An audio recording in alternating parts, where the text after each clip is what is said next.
Hi everybody, Martyn the Flicking Feathers again today. I'm tying a Goober bug. Nice wee warm water fly. As always, I'll put a materials list in the description, along with a link to the Patreon page for anyone that wants to support the channel, get access to the members only content, and be eligible for the giveaways. So I've got my hook and my vise. It's a size 8 Longshank, it's the Varivas 2500 streamer hook. But use whatever you prefer, and it's a size 8. You can tie them bigger, tie them probably up to about a 4.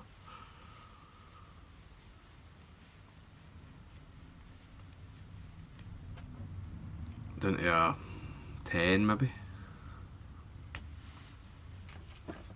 And I'm just running on some O2O lead wire, about 15 wraps. Right, weight them how you like. I just like to keep it like, I know that it's 15 O2O and an 8 and it's consistent. If I tie a 10, it's 15 015, for example. Right. If I tie a 6, it's 20 wraps of O2O, just to keep the weighting. I'm just locking that lead in place, so it's just about in line with the point of the hook at the back of it, and I've got space at the front there. And I've run on some 8O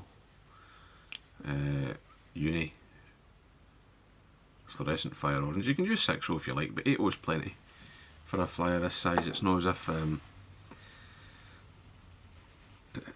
it's no big and you don't need to fill the hook with thread. So I'm just put some super glue on and then I'm running the thread over it, just locking everything in place. It's worth spending a couple of minutes doing this. It makes for a much more durable fly. Like that, the base is all locked in and it won't slip. So it's a very simple fly. Only a couple of materials needed. So Silli legs, or any rubber leg really, and some type of sparkly chenille. I believe originally it was crystal flash chenille in the pattern, but it really does not matter. So I've got 2 sets of legs, or 2 legs I should say. I fold it in half, trim them.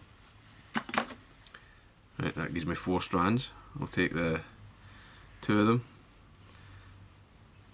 and I'll just catch them at their midpoint, right behind the lead,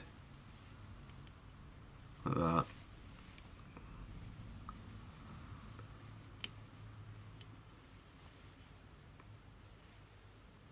Fold them back, tighten everything up, and that sort of smooths that out.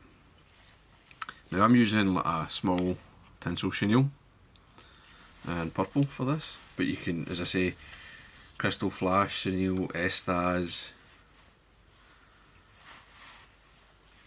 Fritz, Straggle would probably work quite well as well. I've cut myself, what's that, 7 inches or so, and I'm going to tie both ends in, right, and I'm not going to bother stripping them, because actually by the time I tie in the next set of rubber legs it will sort of even out the bulk.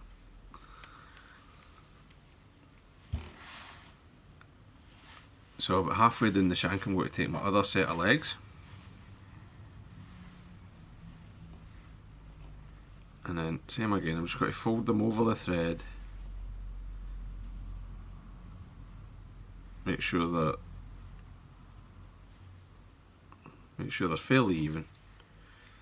They don't need to be exactly in the halfway point of the leg, but quite close. And I'm going to take it forward a couple of wraps worth. Right, like a couple of wraps of this.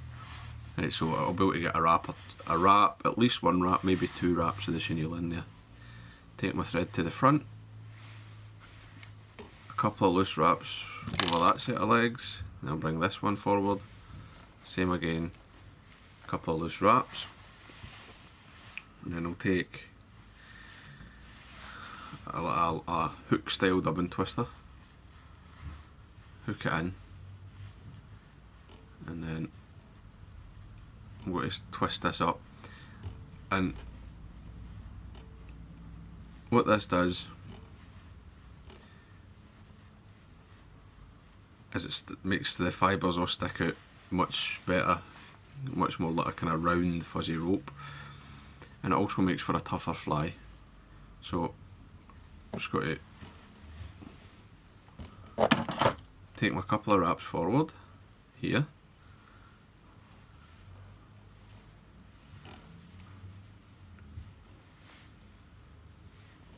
Now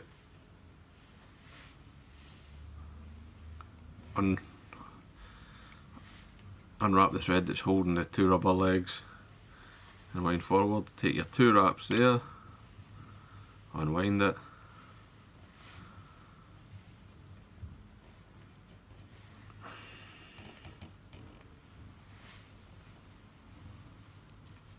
and another couple in front. Oops. When you come to the thread, don't tangle up in it. You come to your thread, you just, if you pull the worst of the fibres back across your thread, a couple of turns will hold it. Come on and trim away your waste. And then what I like to do is just sweep everything back. You can sort of position your legs.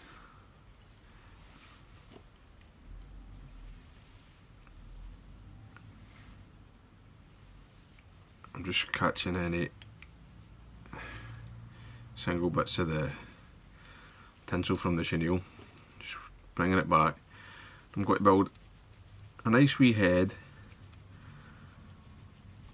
of this fluorescent thread, just as a wee hot spot.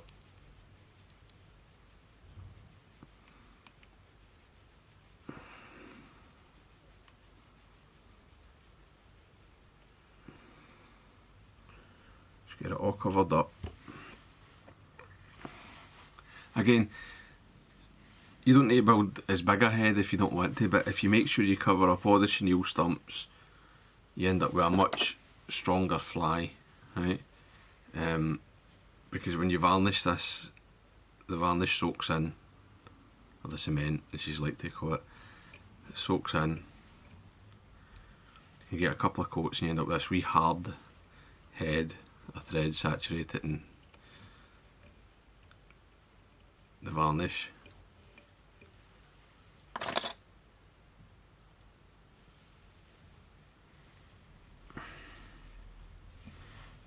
And it's not got all wee scraggy bits to catch and all that for a wee tooth or something. So I'm just going to varnish it, and I'm going to completely coat that head. Don't worry about flooding the eye, you just clear it with your needle. And come in, take away that. I'll give it another coat. Now the legs, I think they're a bit long like this. I want to just trim them a wee bit shorter so that they kind of stand up under their own weight. You know, they can support themselves. Like that, they'll move more, and then I'll just even up the tail, something like that. Maybe shorten the ones just a wee bit more. Yeah. If the legs are really long, they will tangle up in the hook, but also if they're this size, if they can just support their own weight, that's where you get the most vibration. Right? Now this is a really, I mean, it doesn't look like much, but you fish this under a popper, you know, just tie it to the bend of your popper. The bass will maybe come and look at the popper but eat this, and as I say, it works great for panfish too. So I hope that was useful, I hope you enjoyed it. If you did, please give me a thumbs up below and subscribe to the channel. Tight lines guys, bye.